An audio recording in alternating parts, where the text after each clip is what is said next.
मैं डॉक्टर अनिल कुमार पांडे, सहायक प्राध्यापक अर्थशास्त्र, शासकीय ग्राम भारतीय महाविद्यालय हरदी बाजार, जिला कोरबा से हूँ।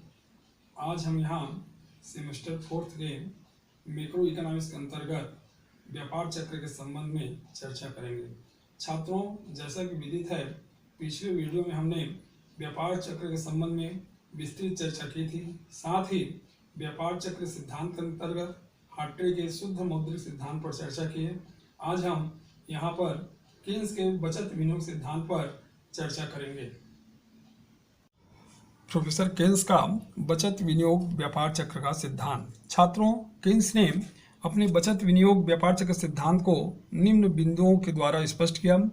प्रोफेसर केन्स ने व्यापार चक्र के लिए कोई पृथक सिद्धांत प्रतिपादन नहीं किया है, वरन उनके जनरल थ्योरी में ही व्यापार चक्र संबंधी विचार सह उपज के रूप में है।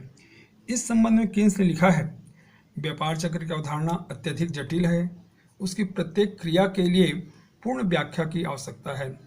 इस संबंध में प्रोफेसर डिलार्ड ने भी लिखा है, यह स्पष्ट है कि केन्स ने व्यापार चक्र पर कोई सिद्धांत की रचना नहीं की है, फिर भी उनके विचार व्यापार चक्रों की व्याख्या के लिए प्रसिद्ध है। इस प्रकार केन्स ने व्यापार चक्र के परिवर्तन विनियोग की दर में परिवर्तन से होता है और विनियोग में परिवर्तन पूंजी की सीमांत क्षमता में चक्रीय परिवर्तन कारण होता है। विनियोग की दर का निर्धारण पूंजी की सीमांत क्षमता MEC एवं ब्याज की दर से होता है, किंतु इन दोनों में ब्याज की दर का प्रभाव चक्रीय उच्चावचनों से अधिक नहीं होता। इसी प्रकार उपभोग प्रवृत्ति भी साधारण रूप से स्थिर रहती है और चक्रीय उच्चावचनों में इसका उल्लेखनीय प्रभाव नहीं पड़ता। इस प्रकार रोजगार के निर्धारक तीनों तत्वों में MEC का अर्थात पूंजी सीमांत कुशलता का व्यापार चक्र पर सर्वाधिक प्रभाव पड़ता है। अतः केन्स के रोजगार संबंधी अवधारणा से ही व्यापार चक्र की स्थिति का अनुमान होता है। इस प्रकार केन्स के दृष्टिकोण को हम निम्न बिंदुओं में द्वितीय पेज में स्पष्ट करेंगे।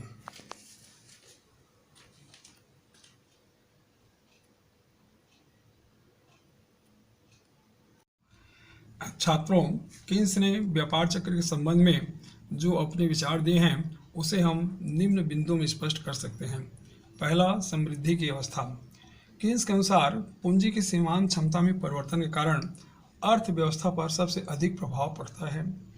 पूंजी की सीमांत क्षमता ऊंची होने पर निजी पूंजी का विनियोजन तीव्र गति से होता है, जिससे आय तथा रोजगार की मात्रा में आशातीत वृद्धि होती है। साथ ही प्रतिभूति बाजार में अंश या प्रतिभूतियां बेचने से जो पूंजीगत लाभ होता है उससे भी उपभोग की मात्रा पर प्रभाव पड़ता है, जिससे समृद्धि की अवस्था को बढ़ावा मिलता है। दूसरी स्थिति है प्रतिसार की अवस्था। आर्थिक समृद्धि की अवस्था का अंत तभी होगा जबकि पूंजी की सीमांत कुशलता में कमी आ जाती है। केन्स के अनुसार यह परिवर्तन साहसियों की आशाओं में परिवर्तन होने के कारण होता है। इसका मूल कारण यह है कि विनियोग अधिक होने पर पूंजीगत माल का स्टॉक आवश्यकता से अधिक हो जाता है, जिससे स्वभावतः आगामी इकाइयों की उपयोगिता गिर जाती है। फलस्वरूप विनियोक्ता की निराशावादिता के कारण विनियोजन की क्रिया शिथिल होने लगती है और कुछ समय पश्चात विनियोग नहीं के बराबर हो जाती है, जिससे रोजगार की स्थिति बिगड़ जाती है, प्रतिभूतियां कमजोर पड़ने लगती हैं, उपभोग की क्रिया में और कमी आ जाती है। अंततः अवसाद का प्रभाव सारे अर्थतंत्र पर आच्छादित कर देता है। तीसरी स्थिति है समुत्थान की अवस्था। केन्स के अनुसार समुत्थान की अवस्था पूंजी की सीमांत कुशलता में सुधार के पश्चात ही होता है, जहां मंदी की अवस्था में पुराने घिसी हुई तथा अन्य प्रकार की घटिया मशीनों का प्रयोग बंद हो जाता है।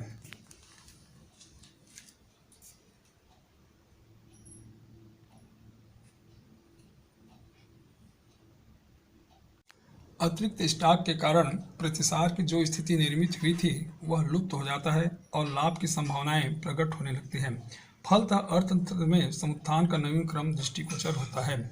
छात्रों, इस प्रकार केन्स ने अपने उपरोक्त विचारों से व्यापार चक्र के संबंध में पूंजी की सीमांत कुशलता और ब्याज दर पर बल दिया। आगे चलकर कुछ अर्थशास्त्रियों ने इसकी आलोचना की, जिस पर हम प्रकाश डालेंगे। केन्स के व्यापार चक्र सिद्धांत मूल रूप में रोजगार सिद्धांत का एक सह उपज था, जिसमें निम्नलिखित कमियां पाई गई। पहला है, पूंजी की सीमांत कुशलता नामक शब्द अस्पष्ट है। प्रोफेसर हैजलिट कहते हैं कि केन्स का पूंजी की सीमांत कुशलता शब्द ही अस्पष्ट है, क्योंकि एमईसी अर्थात पूंजी की सीमांत कुशलता का अनेक अर्थों में प्रयोग है जिनके ओर केन्स ने कोई ध्यान नहीं दिया। फलस्वरूप यह व्यापार चक्र की स्थिति की अधूरी व्याख्या करता है। दूसरा है अविश्वास के कारणों की व्याख्या नहीं। केन्स कहते हैं कि व्यापार जगत में अविश्वास के कारण व्यापार चक्र आते हैं, किंतु यह जटिल तर्क है कि केन्स यह बताने में असफल रहे कि ये विश्वास क्यों उत्पन्न होते हैं। तीसरी स्थिति है व्यापार चक्रों का उपचार गलत। हैजलिट का मत है कि केन्स ने सस्ती मुद्रा नीति या ब्याज दर कम करने को व्यापार चक्र के संकट से निपटने का उपाय बताया, जो ठीक नहीं है। चौथी स्थिति है नियंत्रित विनियोग। केन्स ने मंदी और बेरोजगारी कम करने के लिए सरकार के नियंत्रित विनियोग नीति पर बल दिया, जबकि आलोचकों का विचार है कि नियंत्रित विनियोग से अर्थव्यवस्था अधिकारियों के हाथ में चला जाता है, जिसके कारण विवेकशीलता खत्म हो जाती है। पांचवी स्थिति है केन्स यह बताने में असफल रहे कि व्यापार चक्र बार बार और एक निश्चित क्रम में क्यों आते हैं, इस पर उन्होंने अपना कोई दृष्टिकोण नहीं डाला। इस प्रकार केन्स के व्यापार चक्र का उपयुक्त स्थिति में आलोचना की गई। छात्रों, अब हम अगले पृष्ठ पर व्यापार चक्र पर नियंत्रण की स्थिति को स्पष्ट करेंगे।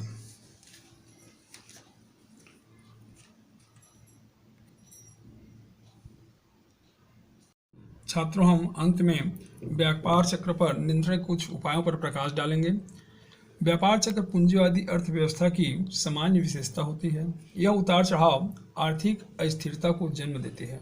फलस्वरूप व्यापार चक्र को पूर्णतया समाप्त तो नहीं किया जा सकता, फिर भी विभिन्न नीतियों के द्वारा व्यापार चक्र की विभीषिका को कम किया जा सकता है। अतः निम्न नीतियों द्वारा व्यापार चक्र को नियंत्रित किया जा सकता है। पहला है मौद्रिक नीति संबंधी उपाय। मौद्रिक उपाय को हम निम्न बिंदुओं में विभाजित कर सकते हैं। पहला, मुद्रा का निर्गमन।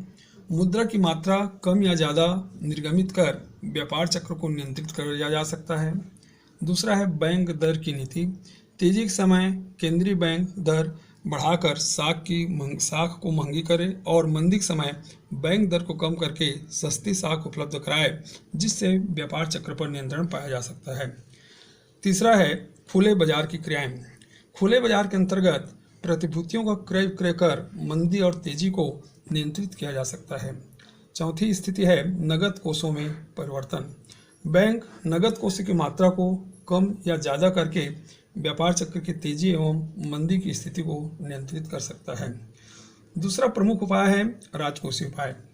राजकोषीय नीति के अंतर्गत निम्नलिखित स्थितियां निर्मित हो सकती हैं।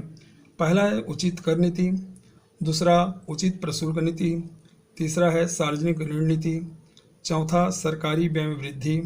इस प्रकार इन उपयुक्त चारों नीतियों को सरकार अपने कोष के अनुसार कम ज़्यादा कर तेजी और मंदी पर नियंत्रण पा सकती है। तीसरा प्रमुख उपाय है अंतर्राष्ट्रीय उपाय। अंतर्राष्ट्रीय स्तर पर वस्तुओं के उत्पादन, मांग एवं अन्य आर्थिक स्थितियों को संतुलित कर व्यापार चक्र को नियंत्रित किया जा सकता है। चौथा है आर्थिक नियोजन। आर्थिक नियोजन के द्वारा सरकार अपने आय और व्यय को नियंत्रित कर तेजी और मंदी को नियंत्रित कर सकती है। पांचवा है प्राकृतिक विपत्तियों का मुकाबला। छठवां है युद्ध पर नियंत्रण। छात्रों, इस प्रकार उपयुक्त मौद्रिक और राजकोषीय नीति के द्वारा व्यापार चक्र को समाप्त तो नहीं किया जा सकता, नियंत्रित अवश्य किया जा सकता है। इस प्रकार हम कह सकते हैं कि व्यापार चक्र को विश्व अर्थव्यवस्था में संतुलन रखा जा सके। धन्यवाद।